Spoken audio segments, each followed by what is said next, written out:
האביב הגיע ופסח בא, חג החירות. אנו נזכרים בשירת הים של משה והעם, ושם נכתב: אמר אויב, ארדוף, אשיג, החלק שלל. עוד מימי קדם היווה השלל מהאויב פרס למנצחים. לאורך מלחמות ישראל, צה"ל לקח רקם שלל על מנת לבחון וללמוד אותו ולהשתמש בו במסגרת המאמץ המתמרן.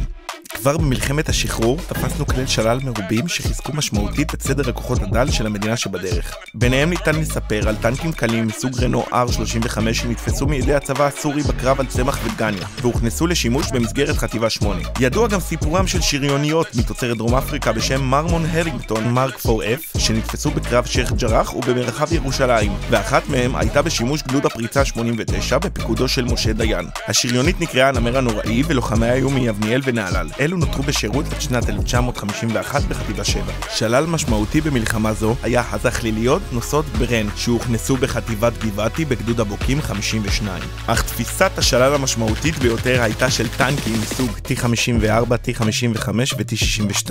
פאר הארסנל הסובייטי בשימוש מצרים בסוריה במלחמת ששת הימים ובעיקר במלחמת יום הכיפורים.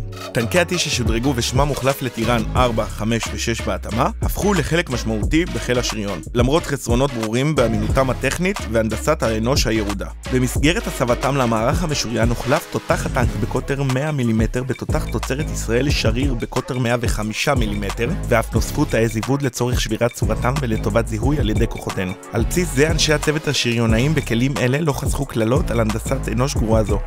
להבדיל מהטנקים המערביים, מפקד הטנק ניצב בטירן בצד שמאל והטען נגח את הפגז ביד שמאל החלשה יותר. במודל המזרחי גובה אנשי הצוות הוגבל עקב צלליתו הנמוכה ובטירן 4 אף לא הייתה רצפת צריח והמשמעות התפעולית והבטיחותית זועקת. חיל השריון ביחד עם מערך חיל החימוש הקימו צוותי הדרכה והחזקה מפוארים, השביחו את הטנקים הסובייטיים באופן ניכר והתאימו אותם לשימוש בצה"ל. טנקי טירן עם נגמשי שלל אמפיביים השתתפו בנחיתה המשוריינת מהים במסגרת מבצע אביב. חטיבת הטירנים הראשונה 274 לחמה במלחמת יום הכיפורים ברחבי סיני על 4 גדודיה, ובקרב השריון הקשה ב-14 באוקטובר על מתחמי חמותן ומכשיר. 52 מחיילי החטיבה נהרגו במערכה זו. ההתמודדות עם חוסר מקורות לחלפים דרבנה לשמירת כשירות הטנקים. חלפים הגיעו בדרך לא דרך ממקורות הגוש המזרחי תוך מתן שוחד לספקים. מתוך טנקי השלל ברבים בוצעה קניבליזציה שחסכה כסף רב. בסך הכל שירתו חטיבות הטירנים במשך כ-15 שנה עד מלחמת לבנון הראשונה. בכל טנקי ה-T הייתה מערכת מיסוך השנה, שיטה הומצאה על ידי חיל השריון שהתקין מערכת כזו גם בטנקי המערכה, שוט, מגח ומרכבה. לסיכום, טנק מעניין, חזק עם מסקום קשוח, עקשן שהחליף ידיים, וללא ספק היווה אתגר יוצא דופן לשריונאים, בעיקר אלו שגדלו ואומנו על טנקי המערכה המערביים.